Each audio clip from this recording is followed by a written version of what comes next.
Beberapa hari lalu muncul berita di media sosial yang cukup viral mengenai blocking hujan di Yogyakarta yang dapat dilihat dari citra radar cuaca BMKG berupa daerah lingkaran kosong tanpa hujan. Kejadian ini kemudian dikaitkan dengan hal-hal yang bersifat non-ilmiah atau mistis. Lalu adakah penjelasan ilmiah terkait hal ini? Untuk menjawab hal tersebut, mari kita pahami terlebih dahulu bagaimana cara kerja radar cuaca. Radar cuaca bekerja dengan melepaskan sinyal pulsa berupa gelombang elektromagnetik pada suatu frekuensi microwave ke atmosfer. Ketika sinyal pulsa mengenai suatu objek atau target di atmosfer, maka sebagian sinyal pulsa tersebut dipantulkan kembali ke sistem penerima di radar. Sinyal yang kembali setelah menabrak objek di atmosfer kemudian disebut sebagai reflectivity.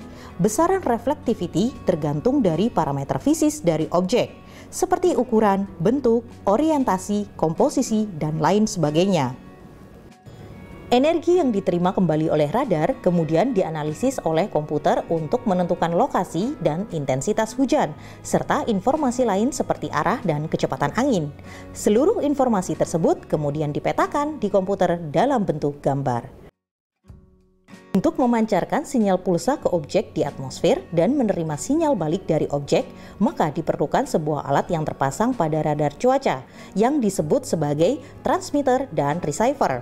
Sinyal pulsa tersebut akan melalui sebuah antena berbentuk parabola yang akan berputar 360 derajat dan melakukan perubahan elevasi setelah melakukan satu putaran penuh.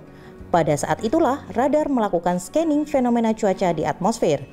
Scanning radar pada umumnya dilakukan dari elevasi 0,5 derajat hingga 19,5 derajat atau dapat disesuaikan dengan kebutuhan prakirawan cuaca sesuai dengan kondisi musim di suatu wilayah. Radar umumnya tidak melakukan scanning hingga elevasi 90 derajat karena secara teknis tidak efisien dan efektif pengamatannya. Oleh karenanya, pada gambar citra radar cuaca sering disebut adanya daerah di dekat radar yang tidak bisa diamati yang disebut cone of silence. Kembali lagi ke bahasan mengenai blocking hujan di Yogyakarta. Dari hasil analisis BMKG dapat dilihat bahwa pada daerah lingkaran kosong di Yogyakarta terjadi karena radar tidak mengamati sampai tegak lurus ke atas, meskipun terdapat awan menengah yang cukup tebal di atasnya. Hal ini sesuai dengan teori cone of silence, sehingga radar hanya dapat mendeteksi awan menengah sampai pada radius kurang lebih 20 km dari pusat radar.